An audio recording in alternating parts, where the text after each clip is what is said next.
Joey only. Cariboo weather dude here. Subscribe to my channel. Thanks. I know you will. Okay, I'm wearing my Avalanche Canada hat today, and you know what that means? That means some people done fucked up. And as I've been saying here on this channel, and so have Avalanche Canada forecasters and people at large, the conditions are extreme in British Columbia for the most part. This could be one of the worst avalanche seasons we've seen in a long time, maybe 20 years or more. So, the point is, you gotta be very safe out there. So here's Avalanche Canada's site for today, and looking at some of the conditions, as we see, a lot of it is considerable in BC, and some of it's extreme. Cariboo's right now, extreme. Right now here in the Cariboos, danger is high, all the way until Friday, where it maybe goes down to considerable at the alpine level, so maybe by the weekend it's a little better. Anybody going snowmobiling and skiing up in the Cariboo Mountains this weekend, please be extra safe. We've already had an incident. We don't need more. Avoid avalanche terrain. Dangerous avalanche conditions exist in this region. Wind and warming will continue to test a fragile snowpack. Of course, that warming will be ending soon. We got cold weather coming in. We'll talk about that still in this video. It's much the same in the North Rockies. Avalanche conditions are dangerous. Wind and warming continue to test the fragile snowpack. Released yesterday by Ryan Buehler, Avalanche Canada Forecast Program Supervisor, the weak snowpack through the BC interior remains a concern. Warm temperatures arriving on Wednesday, January 25th, expected to further destabilize any existing weaknesses in the snowpack.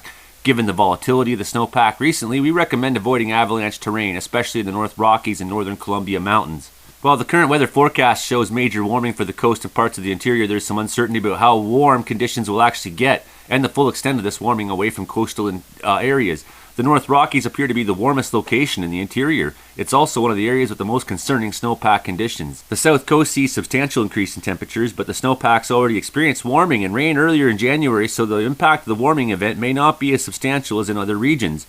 That said, we can expect the warming to weaken surface snow and cornices. In parts of the coastal or inland region, like the Hurley and Duffy, a heavy trigger like a cornice falling would likely trigger for any deep weaknesses still lingering in the snowpack. The North Coast has recently seen substantial storm snow accumulation, and high danger ratings have been in place for several days. With the incoming warming, we can expect the snow will continue to be reactive to triggering and the danger will continue to be elevated. The snowpack structure in the interior is weak, and the weakness is expected to persist potentially for the entire season. We are worried that this warming has the potential to destabilize any lingering instabilities and make the snowpack even more susceptible to human-triggered avalanches.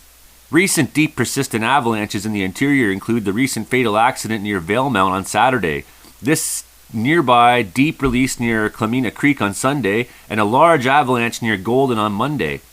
In addition to these deep releasing avalanches, we've seen assortments of other concerning avalanches through the interior, including touchy wind slabs and persistent avalanches failing on a layer of surface hoar from early January.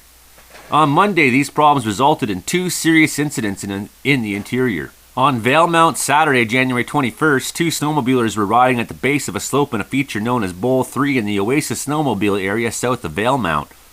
The avalanche was remote triggered, close to the edge of the bowl at a point where the riders were approximately 20 meters from the toe of the slope.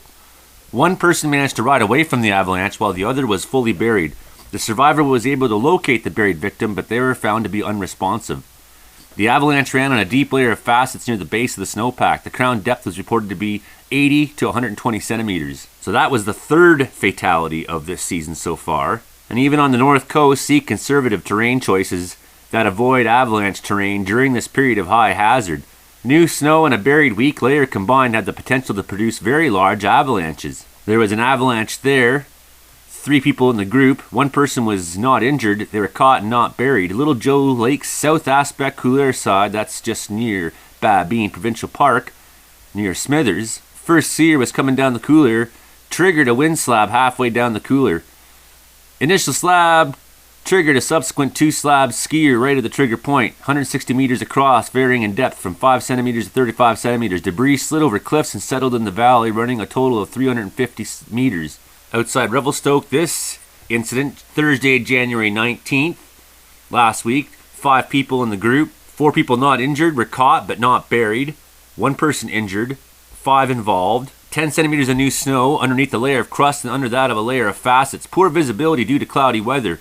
Just after that, the apparent big steeper face that starts 7 steps of paradise, we went directly skiers right at the glacier. The crevasses are open, and due to bad visibility, one party member fell down and broke his leg. We had to help them out with the help of Canada Rescue Team.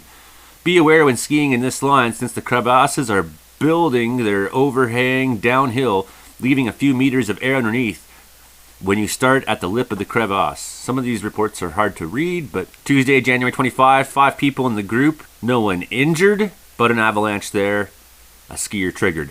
8 people skiing down in southwest BC, a slab was triggered, partial burial.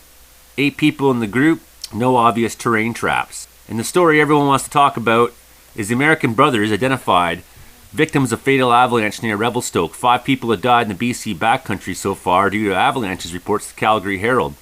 CMH heli skiing announced Tuesday 2 clients were buried and a guide was partially buried in the afternoon near Mount McRae. The 2 clients were transported by air to hospital in Kelowna where both later died. The guide remains in stable condition on Tuesday. They were Pennsylvania businessmen. Both were proprietors of the family's Kinsley Enterprises, where Jonathan was an executive and Timothy headed the real estate division. 5 people have died in the BC backcountry so far this year due to avalanches, and forecasters have issued multiple warnings about treacherous mountain conditions.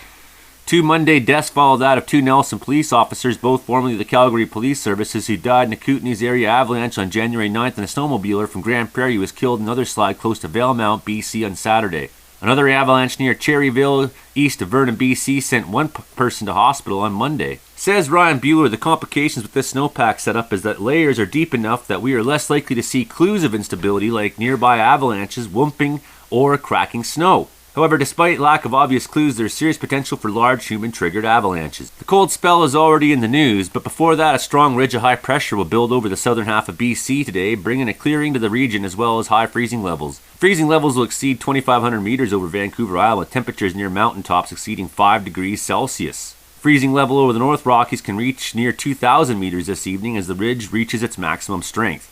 A cold front over White Pass this morning will move southward and locate over northern coastal mountains this evening. The cold front will stretch over Cariboo tonight by the westerly jet stream and finally move to the south Thursday night as the upper level flow turns northwesterly. The Arctic front will move in over the Peace region on Friday and sweep across the province on Saturday, making the onset of a cold spell at least through the first half of next week. The upper ridge will begin to build northwestward on Thursday over the Gulf of Alaska, steering the upper level winds of BC to become northwesterly. A weak upper-level trough embedded in the northwest flow will push the cold front over the Cariboo Mountains and the Cariboo southward on Thursday night.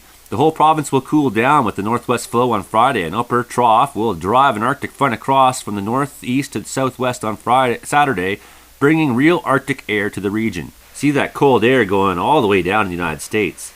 Oklahoma, already been bad tornadoes yesterday. More of that will continue. That's what happens when you get that mix of real Canadian cold air. Some dry weather coming from the other side, plus the heat from down south. You can see it's in the 30s down southern Florida. So the hot front and the cold front are pretty close down there. BC, yeah, it's going to be cold for a couple days, but we really get the best of it.